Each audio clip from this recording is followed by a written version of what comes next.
Hello, good afternoon. This is CRS year 2019 past question.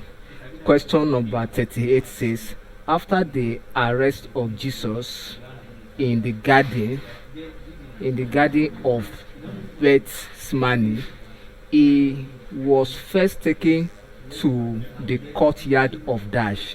When Jesus Christ was arrested, although he was arrested at the garden of Gethsemane, just as we discussed in under question number 36, that Jesus Christ was arrested at the garden of Gethsemane.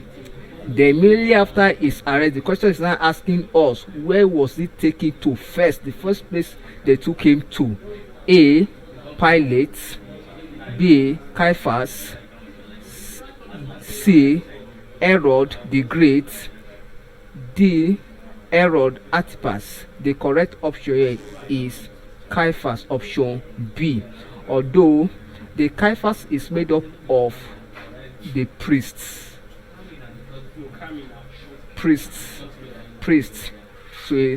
So the priests, that is where they took him to. So we'll find this in Matthew